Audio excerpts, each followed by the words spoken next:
Another cake, another day! Hi mga Joe! For today's video, gagawa tayo ng elegant cake. Mocha chiffon nga yung in-order sa atin ni client. Tapos, ganito nga yung pinapagaya niya. Sinabihan ko nga si client na baka hindi ko nga magaya talaga yung pinapagaya niya. At ang sabi niya nga, okay lang kahit hindi ko magaya. O, diba? At least sinabi natin kay client na baka hindi natin magaya yung pinapagaya niya. O, diba? Puro na mong gayang dimdam you.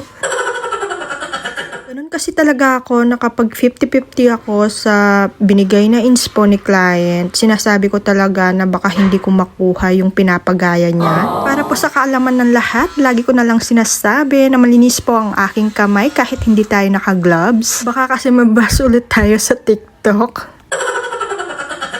Alam nyo ba, nung araw na to, 3 cake nga yung ginawa natin. Yung 2 rush order. Dahil gipit tayo, syempre, sa rush order tayo kakapit. Huy! Syempre, bago ko makalimutan, gusto ko muna magpasalamat sa ating client na si Miss Karen. Maraming salamat, Sisi, for trusting and choosing Cakes by Cake kahit napakalayo mo. And yes po, from San Nicolas, Balas, Concepcion, Tarlac nga si client. O diba, kahit malayo siya, sa atin pa rin siya nag-order. Sobrang na-appreciate ko yung mga malalayo. At dito nga, hindi ko na nga na-videohan kung paano ako gumawa ng bulaklak dahil kinakabahan nga ako na baka hindi ko makuha. At syempre maglalagay tayo dito ng edible drudges na iba-iba yung mga sizes. Ito nga sobrang tuwang-tuwa ako dahil kahit papano nakuha natin magaya yung bulaklak na pinapagaya sa atin ni client. Yung gabi nga sobrang stress na stress ako dahil hindi ko nga magaya yung bulaklak na pinapagaya niya. Buti na lang naisipan ko nga gawin ng maaga para naman kahit papano nakapahinga na tayo at makuha natin yung bulaklak na pinapagaya niya. At dito nga sa cardstock na ginawa ko for the mano-mano muna ang first one dahil wala pa tayong Cricut machine. Sana mabili na natin yun next year. Amen! At syempre, heto na nga yung final look ng ating cake.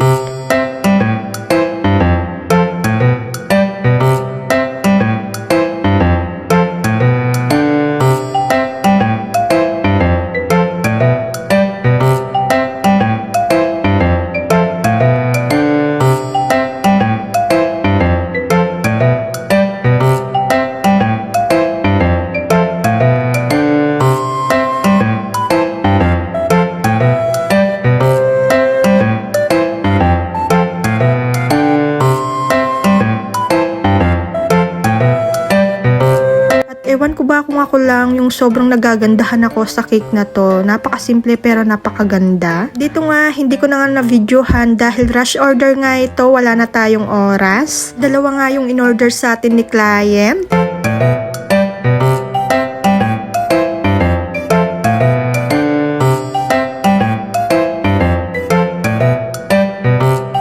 Nga yung pangalawang in-order niya sa atin, yung Spider-Man cake. At syempre gusto kong magpasalamat sa ating client na aking kumare na si Miss Abby. Thank you, customers, for trusting and choosing Cakes by Cake. Thank you ulit, customers. Salamat din sa patip.